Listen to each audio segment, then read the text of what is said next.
باپ نے پیدا کیا ہے۔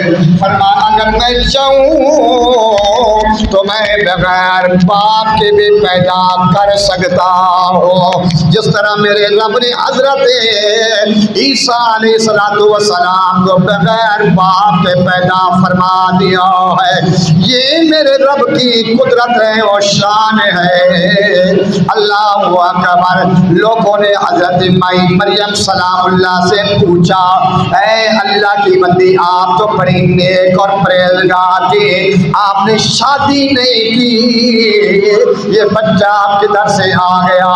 میرے رب نے فرمایا پیاری مریم تم نے خاموش رہنا ہے اور تم نے ان کو یہ کہہ دینا ہے کہ میں نے چپ کا روزہ رکھا ہوا ہے۔ اپنے بچے کی طرف اشارہ کرنا کہ میری طرف سے تمہیں یہ جواب دے گا۔ حضرت مائی مریم سلام اللہ علیہ نے آپ نے فرمایا مجھ سے سوال کرنے والوں مجھ سے نہ پوچھو، یہ جو بگوڑے میں لیٹا ہوا اس سے سوال کرو۔ کہنے لگے اے مریم کیا اتنا معصوم چھوٹا بچہ دودھ پیتا بچہ بھی کبھی جواب دے سکتا ہے، کلام کر سکتا ہے؟ فرمایا اتنے میں بھگوڑے میں حضرت عیسیٰ علیہ السلام بول پڑے۔ اللہ کے قرآن نے اس بات کو درج فرمایا ہے۔ میرا رب فرماتا ہے حضرت عیسیٰ علیہ السلام نے کلام کیا کیا؟ قال انی عبد اللہ آتانی الکتاب وجعلنی نبیا وجعلنی مبارکا۔ فرمایا او لوگوں میری ماں پہ سوال کرنے والوں سنو سنو، میں اللہ کا بندہ ہوں، میرے رب نے مجھے کتاب بھی عطا فرمائی ہے اور نبوت کا تاج پہنا کر بھیجا ہے۔ اللہ اکبر۔ میرا رب فرماتا ہے فذکر فی الکتاب مریم، کتاب کے اندر حضرت مائی مریم سلام اللہ علیہ کا بھی تذکرہ کیا کرو، ان کی بھی یادیں منایا کرو، ان کی بھی ذکر خیر کیا کرو، ان کی بھی سیرت کی باتیں کیا کرو۔ پھر میرے رب نے قرآن مجید ایک اور مقام پہ ارشاد فرمایا وَاذْكُرْ فِي الْكِتَابِ مُوسَىٰ إِنَّهُ كَانَ مُخْلَصًا وَكَانَ رَسُولًا نَبِيًّا۔ کتاب میں یاد کرو حضرت موسیٰ علیہ السلام کو، بے شک وہ چنا ہوا اور غیب کی خبریں بتانے والا رسول تھا۔ یہ وہ اللہ کے پیارے نبی جن کو کلیم اللہ کہتے ہیں۔ میرا رب فرماتا ہے تم کو کلم اللہ و موسیٰ تکلیما، حضرت موسیٰ کلیم اللہ سے میرے رب نے کلام فرمایا ہے۔ وحر موسیٰ سیقا قال فاق قال سبحانک فلما فاق قال سبحانک تبت الیک وانا اول المؤمنین۔ اللہ رب العالمین نے موسیٰ کلیم اللہ سے کلام فرمایا ہے۔ میرے رب نے قرآن مجید میں ان کا ذکر بھی فرمایا ہے۔ فرمایا وَاذْكُرْ فِي الْكِتَابِ مُوسَىٰ إِنَّهُ كَانَ مُخْلَصًا وَكَانَ رَسُولًا نَبِيًّا۔ کتاب میں حضرت موسیٰ کلیم اللہ کو بھی یاد کیا کرو۔ پھر ایک اور مقام پہ اللہ کا قرآن بول پڑا۔ میرا رب ذوالجلال فرماتا ہے وَاذْكُرْ فِي الْكِتَابِ اسماعیل